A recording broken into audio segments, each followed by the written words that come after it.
الحمد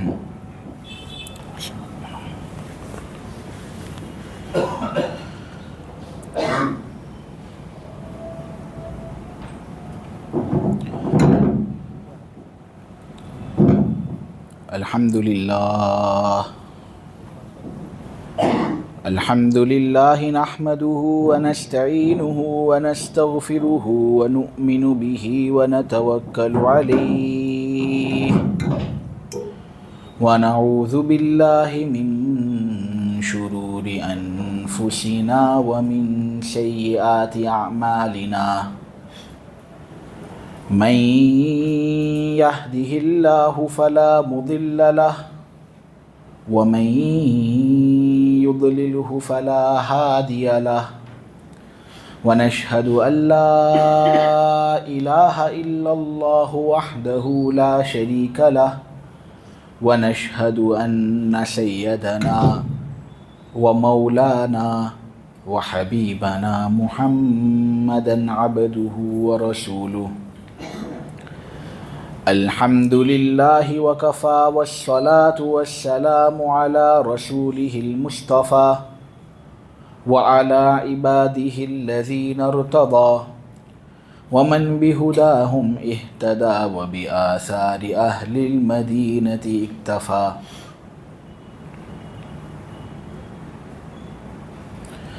أعوذ بالله من الشيطان الرجيم بسم الله الرحمن الرحيم لقد كان لكم في رسول الله أسوة حسنة صدق الله العظيم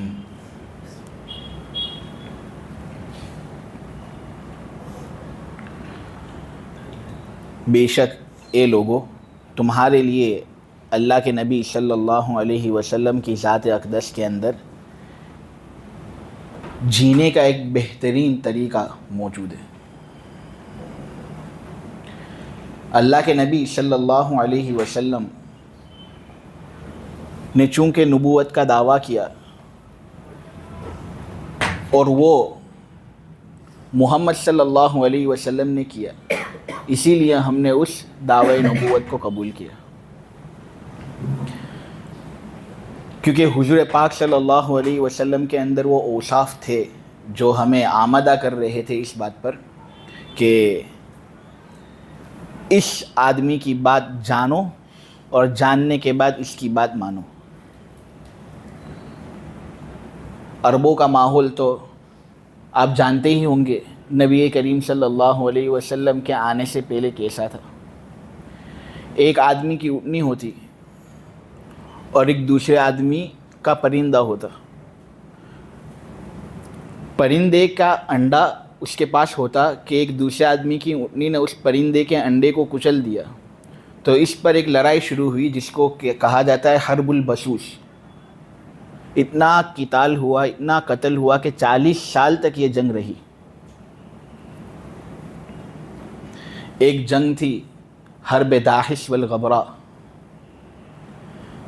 میرے عزیزو، ایک گھوڑا تھا، وہ دوسرے کے گھوڑے سے آگے بڑھ گیا ریس کے اندر، تو یہ لڑائی شروع ہوئی۔ 40 سال تک یہ لڑائی اور جھگڑا رہا، قتل و قتال ہوا۔ ایسے لوگوں کی طرف نبی کریم صلی اللہ علیہ وسلم کو بھیجا گیا، اور پھر ایسے لوگوں کو نبی کریم صلی اللہ علیہ وسلم نے دنیا کا بادشاہ بنایا۔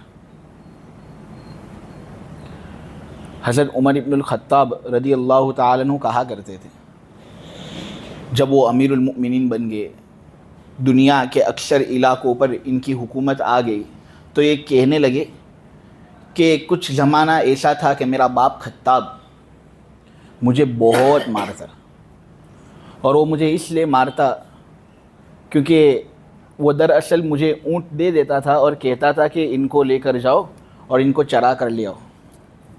مجھے اونٹ چرانا آوے نہیں، تو میں اس طرح برابر شرابر طریقے سے ان کو چرا نہ سکتا تھا، تو میرا باپ خطاب مجھے اتنا مارتا تھا، اتنا مارتا تھا۔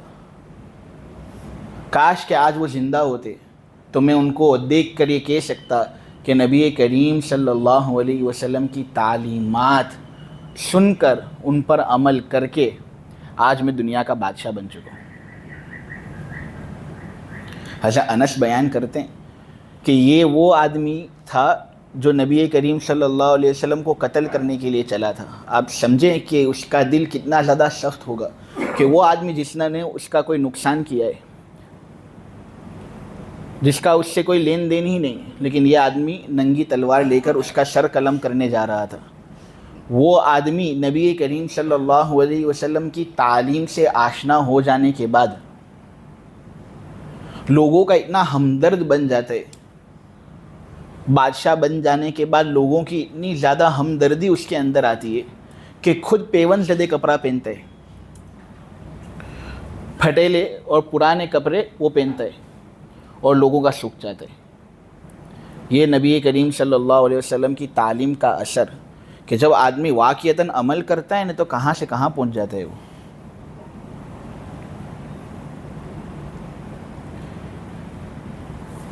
ایک صحابی رسول معاویہ ابن حکم رضی اللہ تعالیٰ عنہ، نماز شروع ہو چکی تھی کہ یہ نماز کے اندر داخل ہوئے۔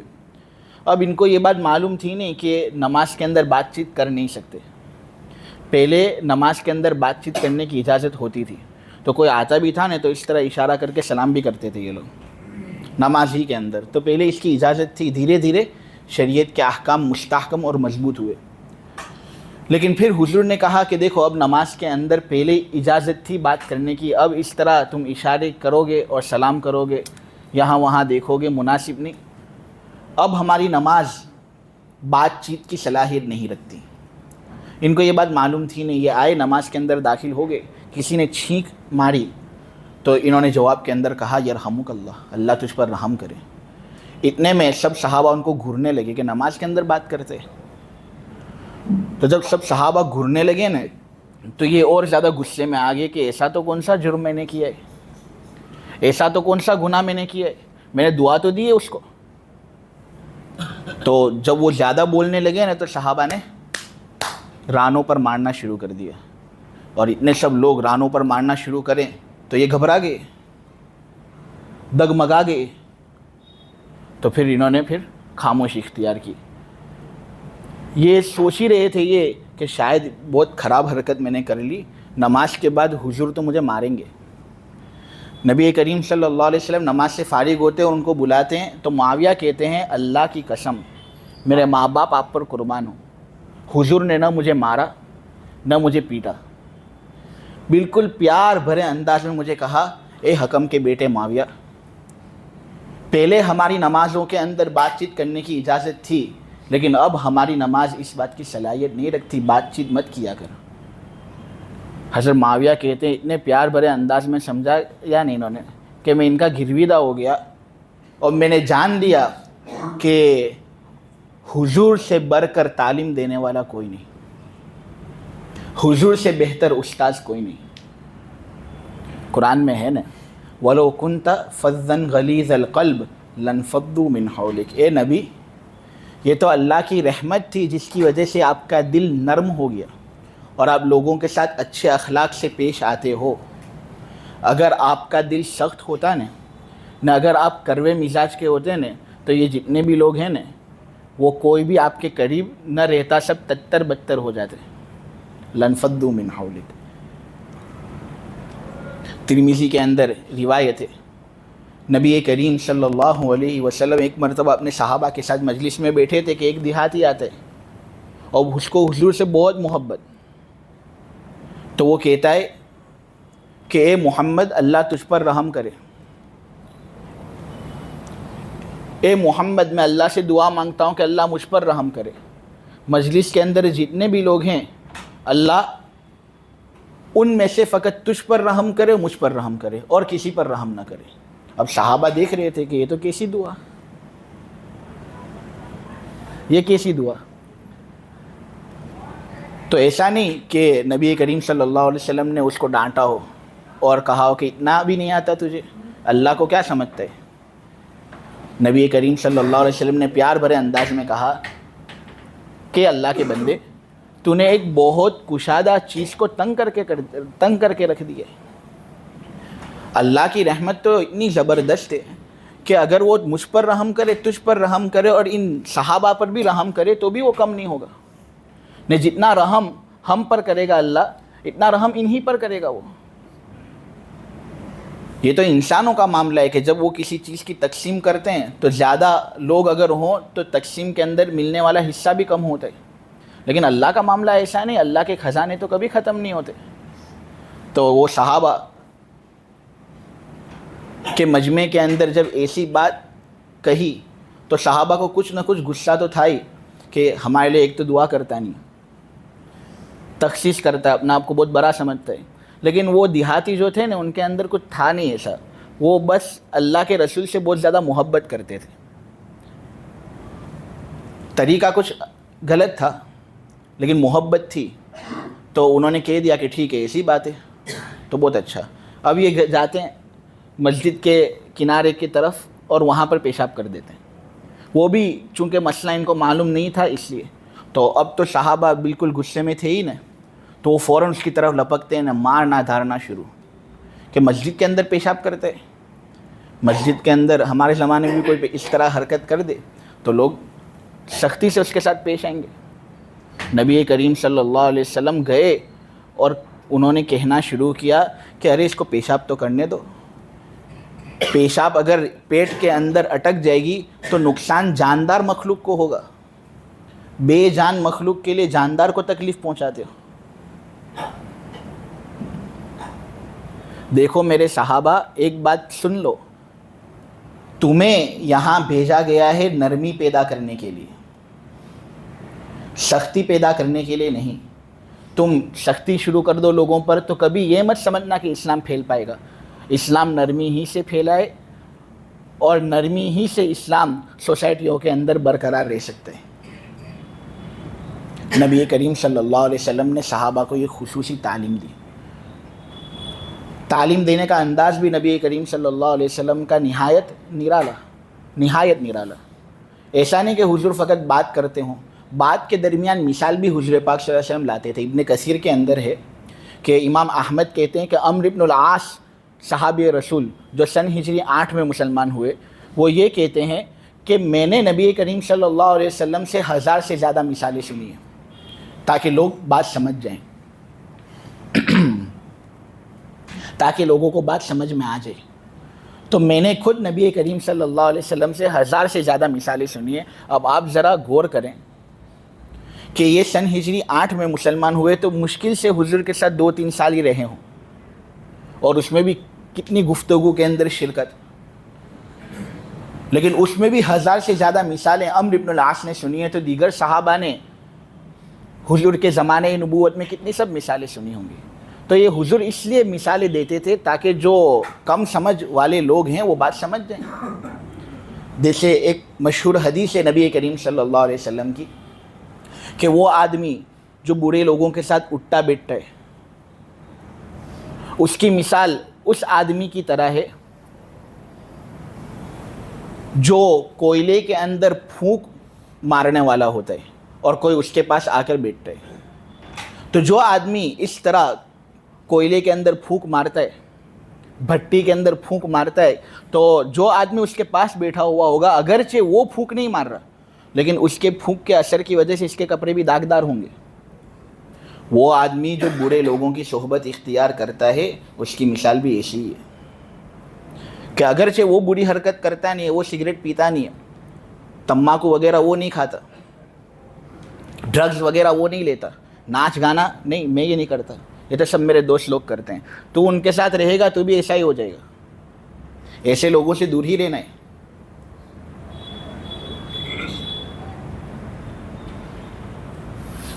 تاکہ ان کے خراب اثرات ہمارے دلوں کے اندر نہ آئے. اور وہ آدمی جو اچھے لوگوں کے ساتھ رہتا ہے، زبردست کردار والے لوگوں کے ساتھ رہتا ہے، حضور نے کہا اس کی مثال ایسی ہے جیسا کہ کوئی آدمی عطر فروش کے پاس بیٹھا ہو. کہ جو آدمی عطر فروش کے پاس بیٹھتا ہے وہ خوشبو اگرچہ لگاتا نہیں ہے لیکن وہ جو سامنے والا لگاتا ہے نا اس کے اثر اس پر نمایاں ہوتا ہے. تو وہ آدمی جو اچھے لوگوں کے ساتھ رہتا ہے نا اس کا اثر اس پر آتا ہے. موٹیویٹڈ لوگوں کے پاس رہتا ہے تو اس کا اثر اس کے پاس آتا ہے. یہ حضور نے مثال سے بات سمجھائی. یہ دراصل میں کہنا چاہ رہا ہوں. حضور درمیانی گفتگو کے اندر سوال بھی کرتے تھے. ایک مرتبہ نبی کریم صلی اللہ علیہ وسلم نے کہا تھا اتدرون من المفلس، اے میرے صحابہ کیا تم جانتے ہو کہ مفلس کون ہے؟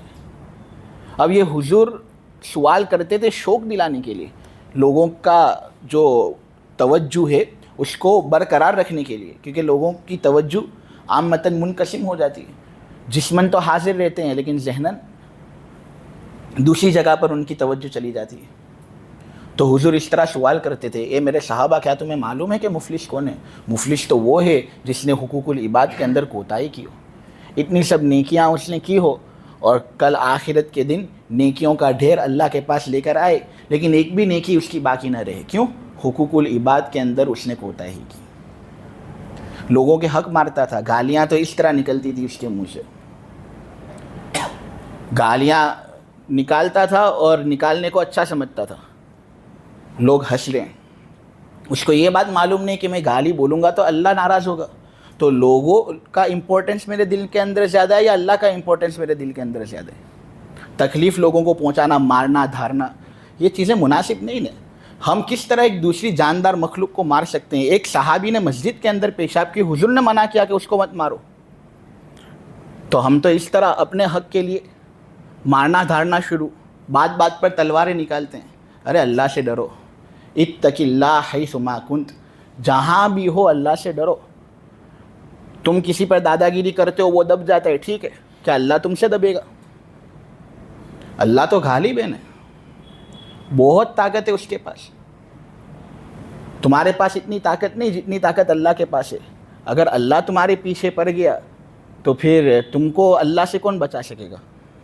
کیا یہ تمہارے 2-3 چیلے جو تمہارے ساتھ ہر مرتبہ پھرتے رہتے ہیں ایکٹیوا کے اندر، جن کے ساتھ تم چائے مائی پیتے ہو، کوئی اللہ سے بچانے والا نہیں ہے.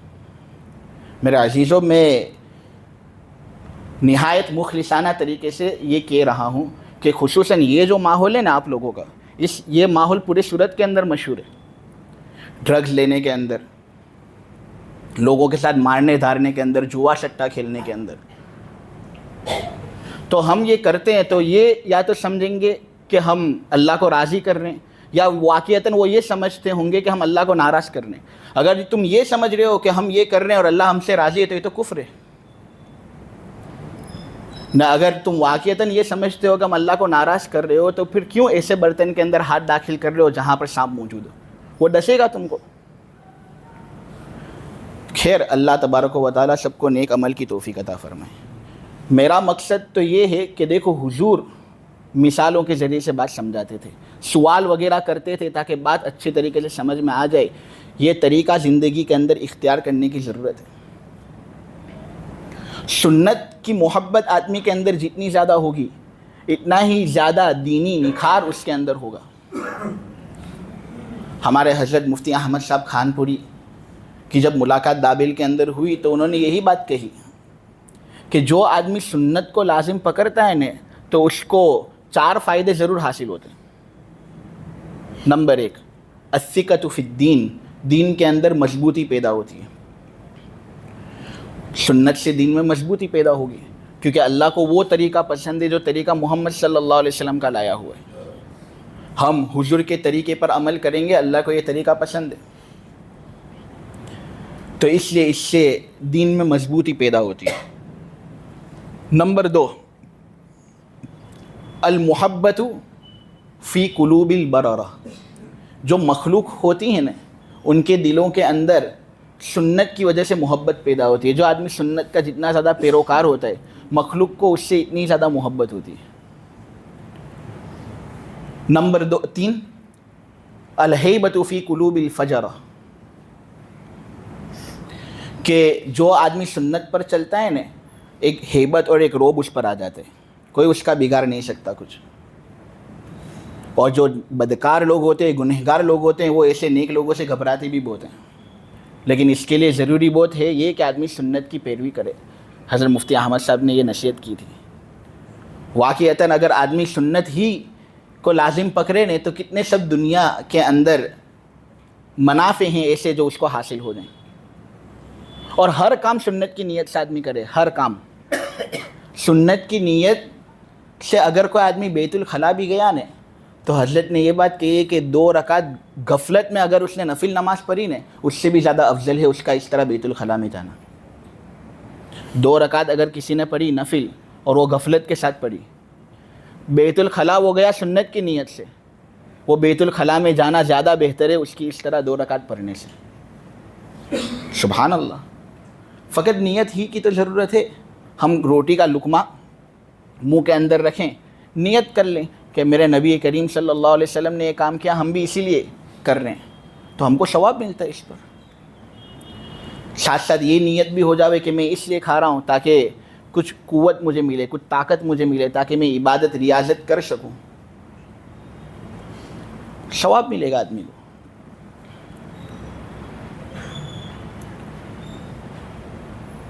نبی کریم صلی اللہ علیہ وسلم کے طریقے ہی کے اندر نجات ہے, اور آدمی دوزخ سے نبی کریم صلی اللہ علیہ وسلم کے طریقے کو اختیار کر کے ہی نجات حاصل کر سکتے ہیں.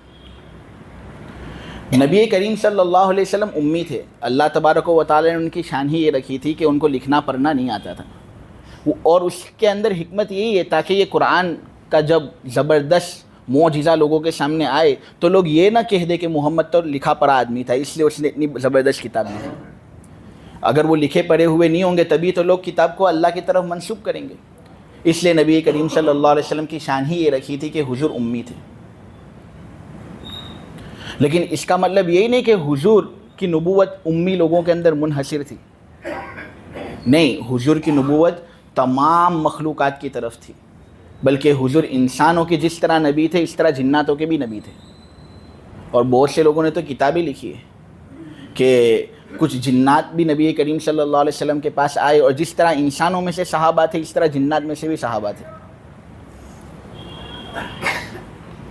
اللہ کے نبی کریم صلی اللہ علیہ وسلم کے اندر یہ فن اللہ نے رکھا تھا. نبی کریم صلی اللہ علیہ وسلم جب بات کرتے نا تو نہایت واضح بات. حضرت عائشہ فرماتی ہیں کہ جس طرح تم لوگ تیز تیز بولتے ہو نا, اللہ کے نبی صلی اللہ علیہ وسلم اس طرح تیز تیز بولتے نہیں تھے. حضور کا بولنا بالکل صاف ہوتا تھا, بالکل صاف. حضرت انس کہتے ہیں کہ نبی کریم صلی اللہ علیہ وسلم جب بھی کوئی اہم بات کرتے تو اس کو 3 مرتبہ دہراتے تاکہ کوئی کم سمجھ آدمی ہو اس کو بھی وہ بات سمجھ میں آ جائے. نبی کریم صلی اللہ علیہ وسلم لوگوں کی طرف توجہ اتنی زیادہ دیتے تھے کہ اگر کوئی دوسری چیز ہوتی اور وہ قیمتی سے قیمتی کیوں نہ ہوتی, حضور اس کو ایک سائڈ پر کر دیتے تھے اور لوگوں کی طرف توجہ دیتے تھے. ایک مرتبہ حضور کی انگلی کے اندر ایک چاندی کی انگوٹھی تھی.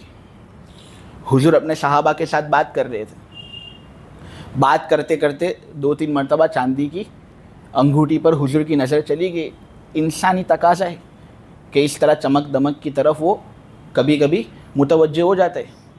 تو اس طرح حضور بات کر رہے تھے اور 2-3 مرتبہ چاندی کی انگوٹھی کو حضور نے دیکھ لیا, تو اس کے بعد حضور نے وہ انگوٹھی نکالی اور اس کو پھینک دی اور کہا کہ اے میرے صحابہ, مجھے اس انگوٹھی کی کوئی ضرورت نہیں جو انگوٹھی میری توجہ تم سے ہٹائے, کیونکہ تم میرے نزدیک سب سے امپورٹنٹ ہو. اس سے ہمیں ایک سبق حاصل کرنے کا یہ ملا کہ میرے عزیزو, اگر ہم اس طرح لوگوں کے ساتھ مکمل توجہ سے بات کریں تو کتنا اچھا اثر لوگوں پر ہو. لیکن ہم باتیں کرتے ہیں فون پر, بات چالو ہے لیکن اس طرح فون نکال کر میسج دیکھنا شروع, تو یہ بھی مستقل ایک بے ادبی ہے. اس سے آدمی کو بچنا چاہیے. جو آدمی سامنے ہو اس کی طرف مکمل توجہ, تاکہ تمہاری بات کا مکمل اثر اس پر ہو, وہ تمہارا گھرویدہ بن جائے گا. اخلاق تو اتنے عمدہ, اتنے اچھا. حضرت انس کہتے ہیں کہ 9 سال تک میں نے نبی کریم صلی اللہ علیہ وسلم کی خدمت کی. میری عمر کچھ تقریباً 13 سال کی تھی, حضور کی عمر 50 سال سے بھی کچھ زیادہ تھی, یعنی حضور بوڑھے ہو چکے تھے. اب بوڑھے لوگ تو کچھ بھی ہو جاتا ہے, ان کا مزاج چونکہ تھوڑا عمر رسیدہ ہو جاتا ہے تو ٹوکنا شروع کر دیتے ہیں. لیکن نبی کریم صلی اللہ علیہ وسلم بوڑھے ہو جانے کے باوجود حضرت انس کہتے ہیں کہ کبھی بھی مجھے ڈانٹا نہیں. حالانکہ حضور بہت سے ایسے کام مجھے دیتے تھے جو کرنے کے ہوتے تھے لیکن میں کرتا نہیں تھا, کھیل کود میں لگ جاتا تھا. اور کبھی حضور مجھے کہتے تھے یہ کام کرو, میں وہ کام نہیں کرتا تھا, کچھ الگ کام کر کے لاتا تھا. لیکن حضور نے کبھی مجھے بولا نہیں، اور مسند احمد کی روایت میں کبھی اف بھی کہا نہیں۔ سبحان اللہ، کتنی زبردست تعلیم اور کتنے زبردست اخلاق، کہ جس اخلاق کی گواہی خود قرآن دے رہا ہے، وَإِنَّكَ لَعَلَىٰ خُلُقٍ عَظِيمٍ، اے نبی یقیناً ہم نے تجھے زبردست اخلاق پر فائز کیا ہے، ہم نے تجھے بہت اونچے درجے کے اخلاق دیے ہیں۔ نبی کریم صلی اللہ علیہ وسلم خود بھی اچھے اخلاق کے ایک نمونے تھے، اور پھر دین کی تکمیل نبی کریم صلی اللہ علیہ وسلم نے کی، اس طرح کہ آج حضور کا دین پوری دنیا کے اندر چمک رہے، دمک رہے۔ ایک جھوٹے نبی سے اتنے سب کام کا ہو جانا متصور نہیں۔ مسیلمہ کذاب جھوٹا نبی تھا، اس کے بارے میں تو یہ ہے کہ جب وہ کسی آدمی کے سر پر ہاتھ پھیرتا برکت کے لیے تو آدمی گنجا ہو جاتا، اور اگر کوئی آدمی آنکھ کی تکلیف لے کر اس کے پاس آتا، آنکھ پر ہاتھ پھیرتا، لعاب لگاتا، تو وہ آدمی کانا ہو جاتا۔ تو جو جھوٹے نبی ہوتے ہیں ان کا حال ایسا، نبی کریم صلی اللہ علیہ وسلم کا حال تو آپ دیکھیں۔ واقعتاً اس امت نے نبی کریم صلی اللہ علیہ وسلم کے طریقے کو چھوڑ رکھا ہے، ہم نے سنت کو لازم نہیں پکڑا، اسی لیے ہمارا یہ حال ہے جو ہم اور آپ دیکھ رہے ہیں کہ ہم دکھی ہیں۔ دنیا کے گوشے گوشے کے اندر ہماری آہیں نکل رہی ہیں، ہم چاہتے بھی ہیں کہ مدد کریں، اور واقعتاً کریں گے سب مدد، ایسا نہیں کہ مسلمان اتنے مردے ہو چکے ہیں کہ ان کے اندر مدد کا کوئی جذبہ ہی باقی نہ رہا ہو، نہیں، کریں گے سب، لیکن کر ہی نہیں سکتے۔ یعنی آپ سمجھے کہ یہ کتنی کمزوری کی بات ہے کہ ایک زمانہ تو ایسا تھا کہ مسلمانوں کے حکم کی چنگار جو ہوتی تھی وہ مشرق و مغرب اڑتی ہوئی ہواؤں کے اندر، اور بے زبان جانور بھی اس کے سامنے سر تسلیم خم کر دیتے تھے، لیکن آج یہی مسلمان اتنا حیران پریشان، افسردہ، غمناک زندگی کے مقابلے میں بے بس اور بے کس، لاچار اور مجبور نظر آ رہا ہے۔ ان اللہ لا یغیر ما بقوم حتی یغیروا ما بانفسہم، خدا نے آج تک اس قوم کی حالت نہیں بدلی، نہ ہو جس کو خیال خود اپنی حالت کے بدلنے کا۔ اگر ہم چاہتے ہوں کہ ہم کچھ اثر چھوڑے اپنا، تو اثر چھوڑنے کے لیے ضروری ہے دین پر ثابت قدمی، جیسا کہ صحابہ سے اس کا ثبوت ہوا۔ What was it that they feared? Neither Persia nor Rome, just a group of a few camel hunters. Those who would mistake camphor for salt just became those who changed the world's destiny. یہ صحابہ اونٹ چلایا کرتے تھے، کچھ تھا نہیں، یہ لوگ تو نمک کو کافور کو نمک سمجھتے تھے، لیکن یہی وہ لوگ تھے ایسے حضور کی تعلیم اختیار کر لینے کے بعد بن گئے وہ جن کو لوگ آج امیر المؤمنین کے نام سے پہچانتے ہیں، لوگوں کے بادشاہ بن گئے۔ تو نبی کریم صلی اللہ علیہ وسلم کے طریقے کو اختیار کرنے کی ضرورت ہے۔ اللہ سب سے پہلے مجھے اس کی توفیق عطا فرمائے، اس کے بعد مجلس کے اندر شرکت کرنے والوں کو توفیق عطا فرمائے، اور اس کے بعد محلے والے اور پورے عالم کے مسلمانوں کو اللہ تبارک و تعالی توفیق و شہادت سے نوازے۔